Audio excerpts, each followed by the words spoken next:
Okay. Is everybody here? Can we continue? You think everybody's همه here? گس میشه شروع کنیم؟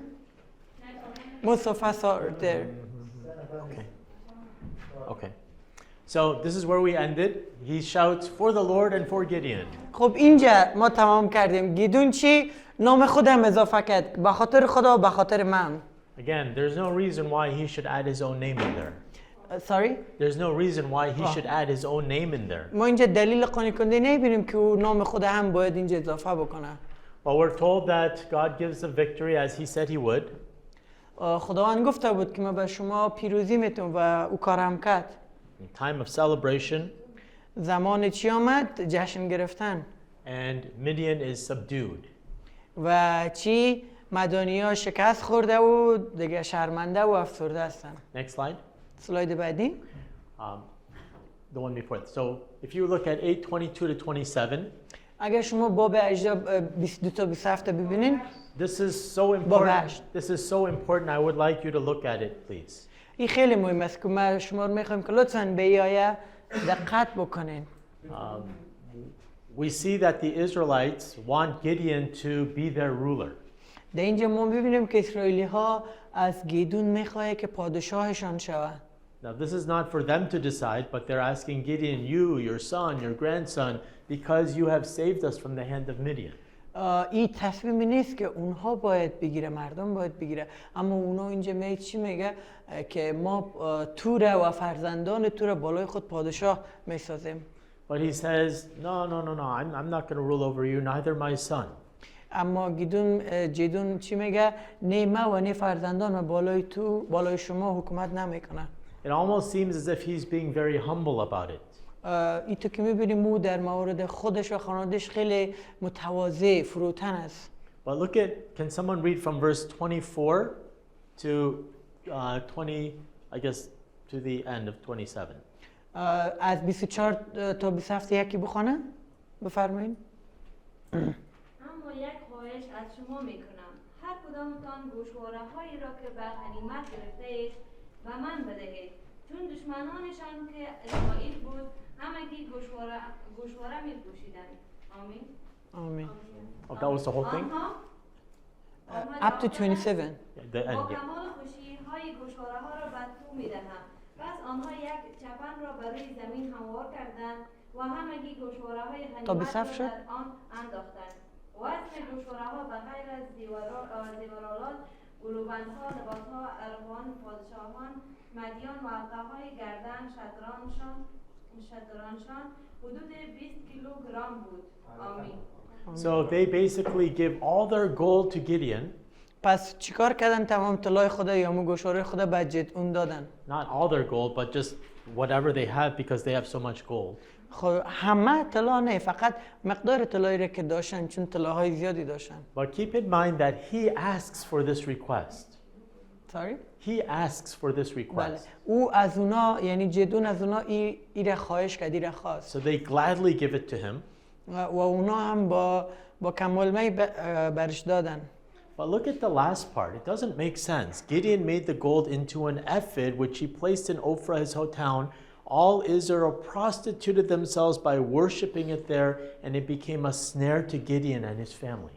خب در اینجا در ادامه یک چیز عجیب را میبینیم که اصلا به نظر ما منطقی نیست. او همه طلا را جمع میکنه و از او یک تمثال یا تمثیلی از بت را میسازه و او را در شهر افرا چیکار میکنه؟ نصب میکنه تا ای که تمام اسرائیلی‌ها در مقابل او بود تعظیم میکنه و شروع به پرستشش میکنه و ای با عنوان یک شرم بر جدعون و خانوادش باقی میمانه. This word ephod is a very strange word. این کلمه تمثال یا شبیه یک بت یک کلمه خیلی جالبی است. We don't know why he made it into an ephod, but an ephod is basically what a priest would wear. It's like a vest. خب این تمثال یا شکل کالا ساخته چیز جالبی ای است که او یک نوع مثل یک جلیقه است که یک کاهن میپوشه. او یک چیز است. And he makes it and out of gold with the gold that they gave, which he asked for. و از امو طلاهای میسازه تمثاله که از مردم طلب کرده بود. He places it in his own hometown and everybody worships this ephod. و چیکار میکنه؟ او این تمثال را در قریه یا در همو شهر که از مربوط خود مادری خودش هست اونجا قرار میده و مردم شروع به پرستش چنین تمثالی میکنن. Whether he knew or not that they would worship it, we don't know. But the fact that he made it and they started worshiping it, it's like he led them into idolatry. خب این که او میخواست که آنها ایره پرستش بکنه یا نه ما مطمئن نیستیم، نمیدانیم. اما این که جدون باعث شده که مردم اسرائیل به طرف بت پرستی روی بیاره، پس کار درستی نبوده. You know, as we saw before in the situation with Achan, you know, sometimes we need to be careful of whether or not we are leading other people into sin. ما میشم در مورد داستان اخوان هم به یاد داشته باشیم که متوجه مسئله باشیم که نه تنها خود گاهن بعضی دیگران هم وارد گناه و بدبختی میکنن. We don't know why, but my question to this is why would Gideon do this? خب من خودم هم نمیفهمم چرا، باید سوال اینجاست که چرا اون چنین کاری انجام داد. Well, here I want to talk about, next slide, the decline of Gideon as a judge. حالا در این مورد میخوایم گپ بزنیم چی سقوط جدون به عنوان یک داور، یعنی تنزل پیدا میکنه. In 625 we're told that his father was a believer in Baal. در داوران 6:25 ما گفته شد که پدر از او یک بعل پرست بود. I don't want to blame him because his father was a believer in Baal. ما او را نمیخوایم که یعنی ملامت کنم به خاطری که پدرش بعل پرست بوده. But we're told in 7:1 that another name for Gideon is Jerubbaal, let Baal contend. در اینجا هفت یک ما دوباره داریم که یک نام بر جدعون هسته یا لقب که یروبال، یعنی بگذار بل دفاع کند یا بل اقدام کند. We saw a few slides before in 7:18 when they're taking the nation of Midian, he tells them to shout for the Lord and for Gideon. ما در 8 دیدیم که جدعون گفت به مردم که وقتی که به طرف جنگ میرین بگین به خاطر خدا و به خاطر جدعون. Just to let you know, if you want my slides, I can give them to you. خب نیاز نیست فقط دم بگین، اگر شما اسلایدار کار دارید من بر شما میتونم حتما. I apologize that it's not fully translated in Dari. من معذرت میخوام که کاملا به فارسی یا دری ترجمه نشده. That's my fault. I should have given it early to Mansour. من گناهی هست، من باید زودتر به من میدادن، یعنی به من. If you want these slides, I can give it to you, or it's on the computer, so you can ask. اگر شما میخواین در لپتاپ هست اینجا شما میتونید استفاده کنید بخواین. She says we understand everything that you're saying. Yeah, because people come and take pictures, so if you want the slides, just take it after. خب کسایی که می پیش عکس میگیره اگه اسلاید میخواین بگین براتون میتیم. So, عالی میشه. In any case, he took the people's gold and made an ephod, which was an idol, and it led them to idolatrous worship. خب در اقدام بعدی جدون چیکار میکنه و همه طلاها رو میگیره به یک تمثال تبدیل میکنه که همو تبدیل به بت میشه و مردم به سمت بت پرستی سوق میده. You remember before when the people said, "Please be ruler for us," he said, "No, I won't be ruler, neither my son." خب اما قبلترش باید داریم که مردم اومد گفت که بیا پادشاه شو، گفت نه من و نه اولادایم پادشاه شما نمیشه. It's interesting that he names his son Abimelech. اما باز هم بسیار جالب است که بچه خود ابیملک نام میده. Who's the son of a concubine, meaning Gideon had a concubine. که فرزند یک زن پایین مقام چی بوده؟ کنیزی بوده که معنی نامش چی میشه؟ پدر ما پادشاه است. A concubine means that it's not his wife, but someone that he just lives with too. خب کنیز به این مفهوم نیست که همسرش هست، فقط کسی است که باش همخانه است. Avimelech actually means, Avi means my father. The verb is not there in Hebrew, and king. So the name Abimelech means my father is a king. If he doesn't want to be ruler for these people, why would he name his child my father is a king? خب در اینجا اگه اسم بیم جدا جدا معنی بکنیم، در قسمت اول ابی یعنی پدر من است، ملک یعنی پادشاه. خب او نمیخواد که پادشاه شوم، باز هم بچه خودم میاره نام میمونه که چی؟ پدر من پادشاه است. چرا این کارو میکنه؟ کارهایی که با هم جور در نمیایه. This is even after he said, I will not rule over you, the Lord will rule over you. اما دقیقاً این کار قبل از او چی گفته بود؟ من بالای شما حکومت یا پادشاهی نمیکنم، بلکه خداوند پادشاهی شماست. You know, I believe he was a great leader. اما من فکر میکنم که چی او یک رهبر بزرگی بوده. But at certain junctures in his life, I feel like he was kind of going away from God. اما در مسیر زندگی ما فکر میکنم او گاهن از سمت مسیر درست راه خداوند دور میشده. What do you think about this? شما در مورد این کارهایی که عجیب غریب انجام میده چی فکر میکنین؟ You don't have to just agree with me because, you know, to agree with me means you get a better grade, but فقط من نمیخوایم که با من موافق باشین به خاطر از اینکه دکلتان نمره خوب بتون. now what do you think of this? شما چی فکر میکنین؟ میتونین نظر استادم نقد کنین. دلش بود رویش نمیشه. He wanted from the heart, but he couldn't say it with the tongue. ولی خب الان ما هم توی زندگیمون لغزش می‌خوریم، توی حتی الان که ایماندار هستیم رو بگم به هر حال گناه می‌کنیم. امکان نداره که تا چی میگنش کامل شده باشیم. ما هم خطا می‌کنیم. اون هم احتمالش هست که خطا کرده باشه اون دوره.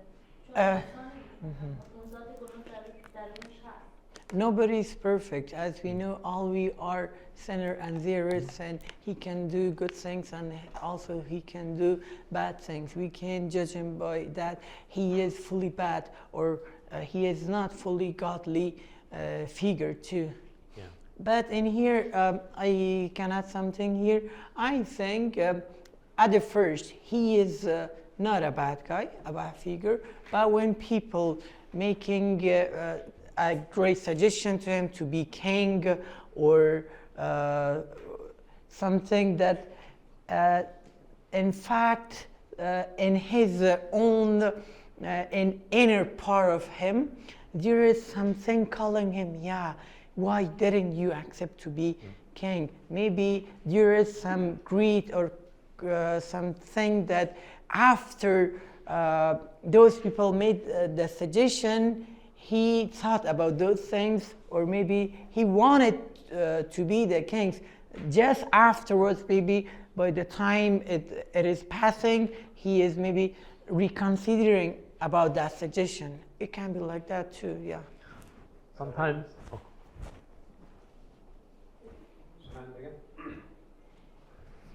چون ابوالملک که بود از زنی واقعی که اون نبود، از یک کنیز به دنیا آمده بود، همیشه همون برادراش و اون هم محلیاشون اینو تحقیر میکرده که تو از یک زن بدکاره هستی. این عقده شده بود براش که یک آدم خشن جنگجو شده بود و همون جهت هم چه شد که زمانی که رفت از خانواده مادری خودش نه در مورد جدعون بگین. ابوالملک میگه که چرا میگه جدعون چرا پدرشو گذاشتن ملک نمیخواست پادشاه شه، باز بچه خود میمونه آقای من شاسته مثلا.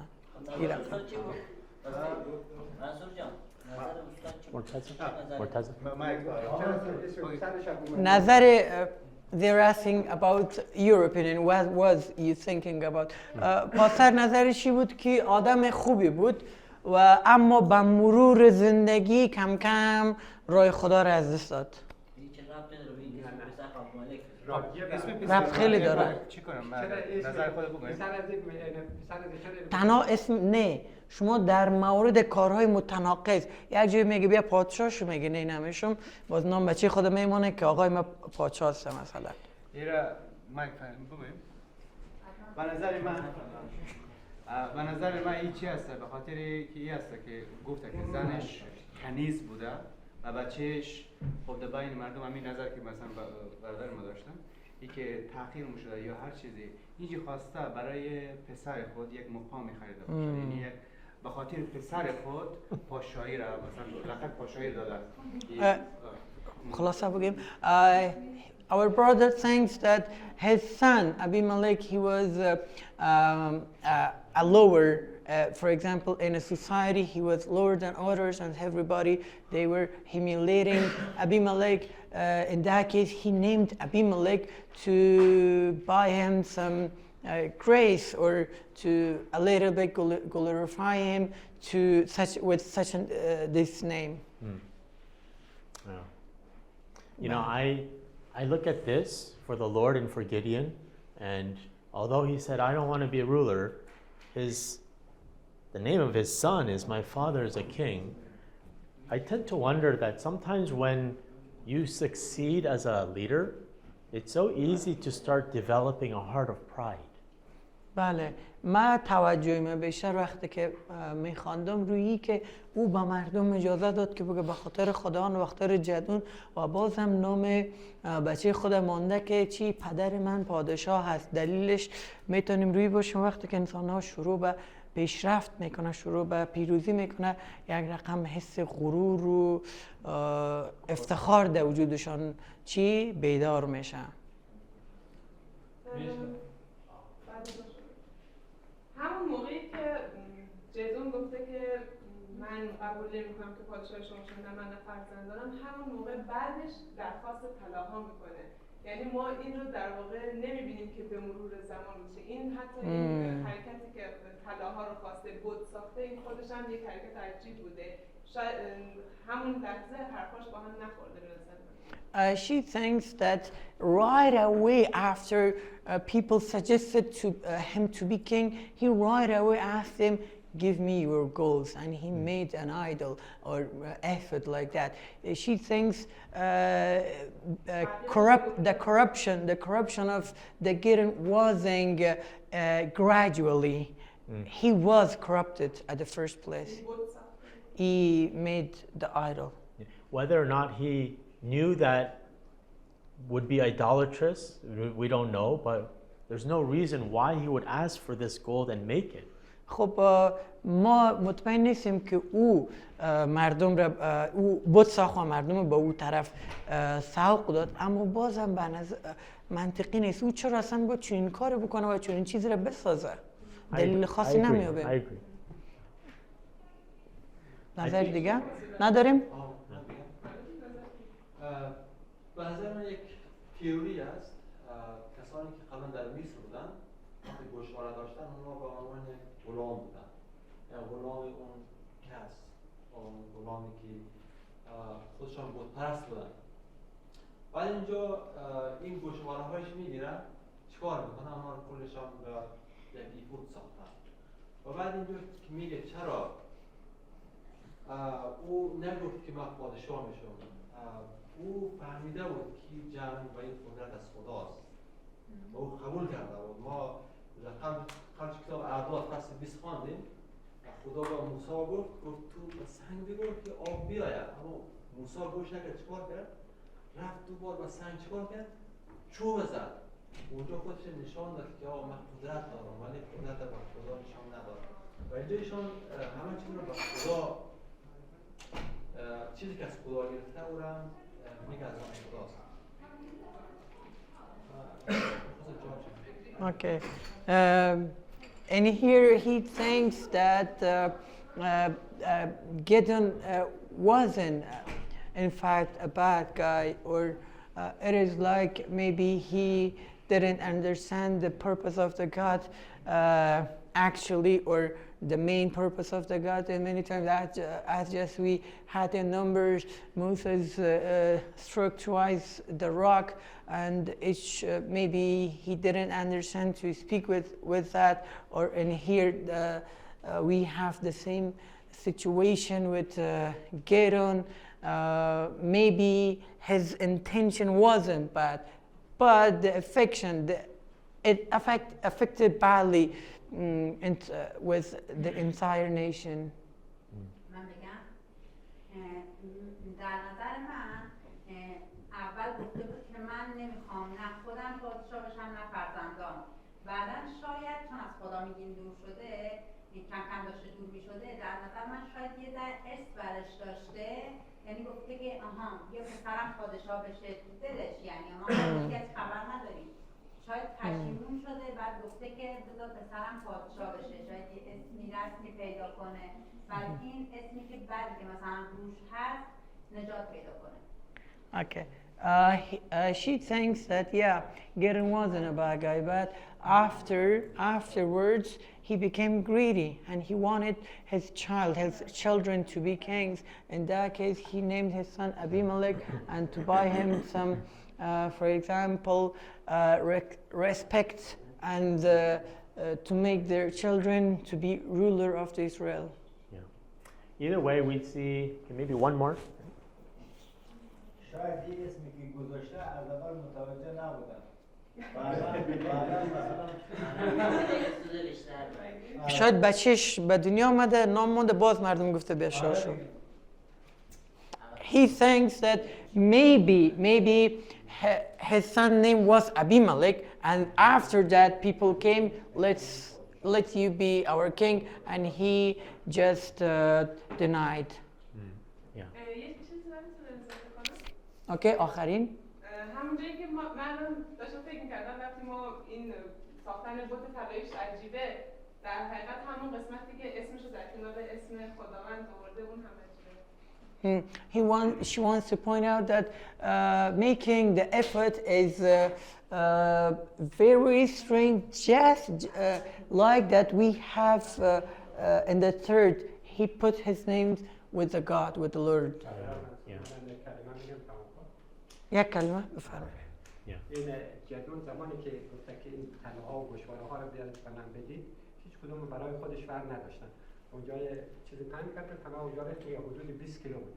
و از اون هم بود نساخته شد، یک زره مانند ساخته بود که من فکر کنم این چیزی که نمایانگر این استش که شما در این جنگ پیروز شدید و از اون یک زره ساختیم. He's quoting that he is saying that he didn't want those earrings, those gold for himself. He asked it, and the amount of the weight of gold became, for example, 20 kilos, and he didn't use it for himself, for personal purposes, but somehow he made something like a vest, or maybe it could be a vest that the people they were in the battles. Maybe he wanted to make a sign or the victory. They wanted to tribute their victory, how God brought victorious and victory to them, and that maybe he wanted to make a sign for the miracles and the great work of the gods, just for remembrance, not for to become someday an idol. Thank you. I think you'll agree that there's something here which shows that he maybe started developing pride and he is becoming a little corrupt, and I think that was a very good word used, a little corrupt. And it's all of us, we're so sinful, it's easy for us to become corrupt. So we need to constantly ask, Lord, help me to be humble like Jesus. Humility.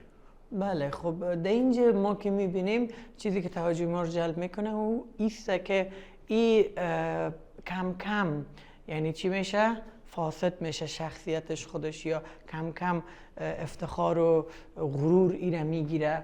پس ما همیشه باید دعا بکنیم که همیشه فروتن و متواضع باشیم و به نظر می کلمه خوبی است که یک از شما استفاده کردین، او کم کم خراب شد، یعنی به سوی بربادی خودش پیش رفت. Before we saw how important leadership is, when Joshua died, they started becoming very, very weak and there was like chaos. خب همین قسمی که ما قبل از اینکه در مورد اهمیت رهبری گپ بزنیم، همی که اونها رهبری رو نداشتن، این ملتی شد به مرور همو اصالت خود از دست داد تا ای که در یک حالت شرمشوری یا بی‌نظمی رسیدن. Well, we see back in chapter 4 verse 1 Again, the Israelites did evil in the eyes of the Lord now that Ehud was dead. خب ما دوباره در باب 4:1 داریم که گفته شده دوباره اسرائیل در مقابل چشمان خداوند گناه و شرارت کردن و این که ایهود مرد. As soon as he died, they started doing evil. همین که او مرد مردم شروع به شرارت کردن. Look at what it says after Gideon. No sooner had Gideon died than the Israelites again prostituted themselves to the Baals. So they again started going into idolatry right after this leader died. خب در زمان جدعون هم همین که جدعون چی میشه میمیره مردم اسرائیل دوباره میاد در مقابل همو بت‌های بل یا همو تمثال که ساخته بود میاین تعظیم و سجده میکنن.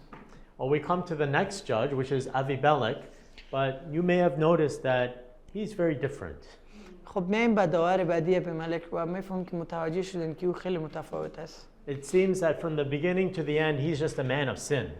از شروع تا آخر میبینین که او پر از گناه است. It doesn't even say that they did evil in the eyes of the Lord. Sorry? It doesn't begin with that phrase.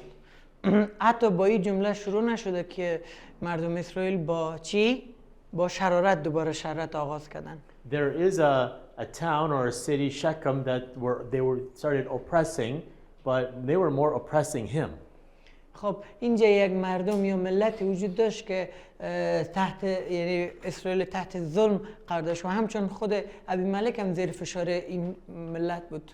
It doesn't tell us how long they were oppressed, and he is a self-proclaimed individual. و بر ما گفته نشده که چی مدت زمان اسرائیل تحت ظلم بوده، اما ای که او پادشاه یا قاضی بوده چی یک ادعای شخصی خودش بوده. So here's the problem. خب مشکل اینجاست. Judges 9:1-2 says that Abimelech, son of Jerubbaal, which is Gideon, went to his mother's brothers in Shechem and said to them, to all his mother's clan, ask all the citizens of Shechem, which is better for you to have all 70 of Jerubbal's sons rule over you, or just one man? Remember, I am your flesh and blood. So he's asking everybody, shouldn't I be your leader?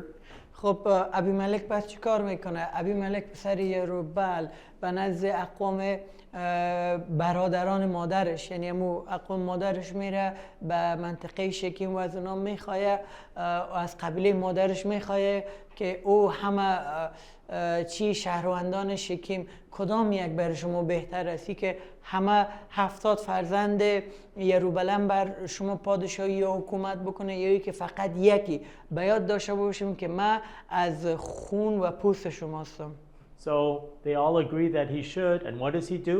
He kills all 70 of his half-brothers. پس این به یک نحوی میگه که پس مرا پادشاه بسازین و از زمانی که اقوام مادرش قبول میکنه او را پادشاه میکنه در اولین اقدام خود 70 برادر خود او میکشن. But the youngest, we're told, Jotham. Nothing. Oh. I just said he killed all his brothers and you're all laughing, so I didn't know. No, they were surprised. Oh, okay. All right. So Jotham, the youngest, actually escapes and puts a curse on Abimelech. خب در نخست استاد تعجب کردن، گفت من تا گفتم 70 نفر کشه کلتون خنده کردین.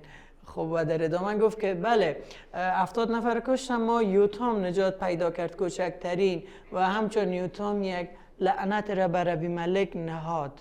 The interesting thing here is he is made a king. He's not made a judge. Now we call him a judge, but if you look at the passage, he's made into a king. خب اگه شما با دقت خوانده باشین میبینین که او پادشاه شد یا خدا پادشاه ساخت. ما ایره به عنوان یک چی داور اینجا نامش آوردیم، اما در اصل در متن چی است؟ او یک پادشاه است. And that's interesting because his father said, I won't be a king, yet he names his son, my father is a king, and now he becomes a king. خب بله خیلی جالب است که چی پدر از او که نمیخواست پادشاه شود، اما بازم بچه خود نام میمونه که پدر من شاه هست و بله بالاخره همون فرزندش ادعای پادشاهی میکنه. Well, for 3 years things go well until the Shechemites start rebelling against him and they revolt. خب تا 3 سال همه چیز خوب پیش میره تا اینکه بعد از 3 سال شکمیان چه کار میکنه؟ در ضد شورش میکنه. ضد کی؟ ابیملک. Well, we see that he kills so many people in that city and he captures it. پس اونا چه کار میکنه؟ شهر من فتح میکنن و خیلی را در اونجا قتل میکنن شکمیان. In Thebez, Abimelech is killed because in that tower, a woman looks down and a millstone is what they use to grind grain, and it's a heavy piece of rock, and she dropped it on his head and hit his head, and he... بله و در شهر تبز میایم که ابیملک بالاخره کشته میشه. چه قسم او توسط همون ستون سنگی که غلات را آرد میشه که وسیله خیلی سنگینی است، او را خانم از بالا رها میکنه و در سرش کوفته میشه و میافته. It's interesting that his skull is cracked, but in the midst of before dying, he asks, put a sword through me so that no one will know that a woman dropped it on my head and killed me. خب دقیقاً بر ما جالب است که او سرش شکافته شده و اما هنوز زنده است و یکی از سربازای خدا میگه که چیکار بکنه؟ باید شمشیر بکشه و او را یعنی تمام بکنه تا اینکه هیچ کس نفهمه که یک خانم او را کشته. I guess for him, he was embarrassed. He was embarrassed that although his life is going to be ended, for people to know that a woman killed him. خب او احساس شرم میکردی که زندگیش بالاخره به پایان رسیده و او هم یک خانم را کشته. Women are powerful, right? زنها قدرتمند است، درست است؟ Yeah. But in any case, he is killed. خب به هر صورت او کشته شد بالاخره. And I think you and I would agree that in no way does this individual, is he really considered a judge? خب ما و همه شما میدانیم و مطمئن هستیم که او اصلا در هیچ جایی یک انسان خوب نبوده یا حتی میتونه به عنوان یک داور حساب بکنیم. There's nothing about following that pattern like the other judges where the Israelites fall away from God, they're oppressed by a nation, they cry out to God and God sends a deliverer.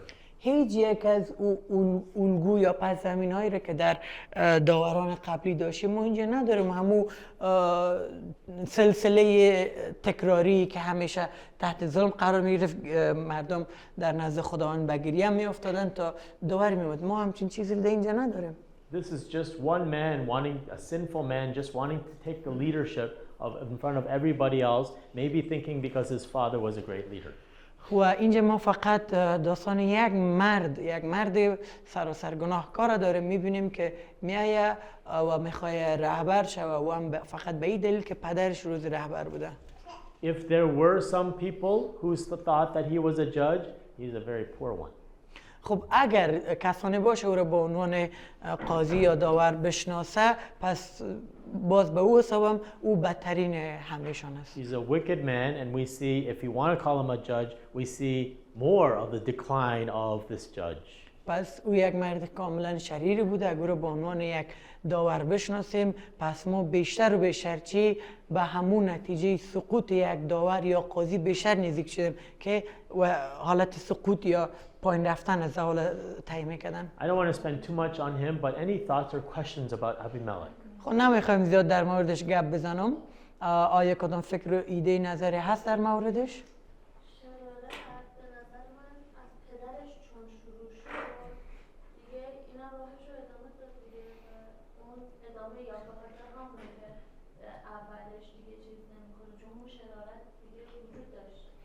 She thinks that the wickedness was started by his father, but it came out.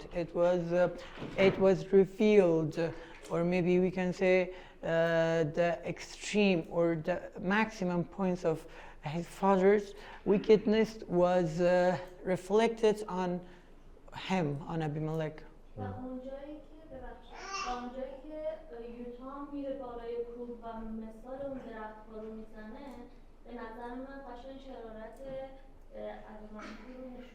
And she thinks that Utam, he goes on a hill and he tells the people example of the trees, and in there we can see all the how wicked was really this guy, Yeah. Abimelech. Yeah, I've actually taken out that part about Jotham's fable and the curse, but that's a very important part if you want to read it on your own. But just for the sake of time, I've taken that part out. خب بله او بخشی رو که شما یاد کردین او مثال یوتام خیلی جالب است و ما او را فقط به خاطر زمان او را از این قسمت نیاوردم اما جالب است میتونید خودتان بخوانید. Okay, with our remaining time, let's quickly go through 3 minor judges. بریم به 3 داوران کوچکتری که باقی مونده. We have Tola. ما توله را داریم. He's the son of Pua, son of Dodo. بله که پسر پوا و بازم بچه دودو میشه. You have a question? سوال است؟ نواسه دودو. خب نه گفتم نه بچه پوا بچه دودو. Okay. We're not told of who the oppressor or the oppressing country is, and we're not told how long they were oppressed. ما در این مورد اطلاعات نداریم که کشور پادشاه و مدت زمان ظلم مشخص نیست. But either way, God sends Tola and he led Israel for 23 years. We don't know how long of peace afterwards, but he led for 23 years. ما بالاخره خداوند چی توله رو میفرسته و 23 سال هدایت میکنه قوم و ما دقیقا مشخصا نمیدونیم چند سال اسرائیلی ها چی در صلح بودن اما 23 سال او هدایتشون کرد. Because we're not told too much, we don't know if there was a decline in the judge process. به ما گفته نشد و اینجا چیز نیست. شاید هم در اینجا در شخصیت توله هم ما میتونستیم همو زوال را ببینیم اما ما اطلاع زیاد نداریم. And then we're told of Jair. و ما در مورد جایر به ما گفته شده. 30 sons who rode on 30 donkeys. 30 فرزند داشت که سوار 30 دانه الاغ میشدن. 30 فرزند؟ 30 پسر. How many daughters? Yeah, I don't know. It doesn't say. گفته نشده. I'm sure, Maybe 40. I'm sure he had daughters. Yeah. Yeah. So either way, I don't believe that he had one wife with 30 sons. ما به هر صورت ما فکر نمیکنیم که فقط یک زن داشته و 30 تا فرزند. این زنایش زیاد بودن. Unless this woman was really fertile and they had lots of twins and triplets. فقط در این صورت میتونه امکان داشته باشه زن خیلی قدرتمند و باروری بوده که هر بار سه بار یا 4 بار یعنی چند قلو آمده. Either way, probably he had multiple wives or maybe some concubines. Some? Maybe he had multiple wives, probably multiple wives and maybe some concubines. اوکی. بله بدون شک او زنهای زیادی و همچنین کنیزهای زیادی داشته. 30 towns in Gilead were controlled by them. We don't know if it's one son per town. 30 فرزندش 30 دانه امو شهرک یا دهاتهای جلعاد رو حکومت میکرده. ما نمیدونیم آیا هر کدام فرزندش یک شهرک را یا چه رقم. Oppressing country, oppressor, we don't know. How long they were oppressed, we don't know. God sent Jair, but he led them for 22 years. ما مدت زمان تحت ظلم و کشور ظالم و پادشاه ظالم نمیدن و ما رو میدم که خداوند جایر رو فرستاد و او مردم اسرائیل رو 22 سال هدایت کرد و مدت زمان صلح هم را ما نمیدونیم. 22 سال. I'm hungry. من گوشنه هستم. Let's end there for now, and then we will come back. So, 선생님 제가 뭐 저녁에 기도해 줄까요? بین اینجا تمام بکنیم نان بخوریم باز 저녁 بیایم. 먹을 어떻게 할까요?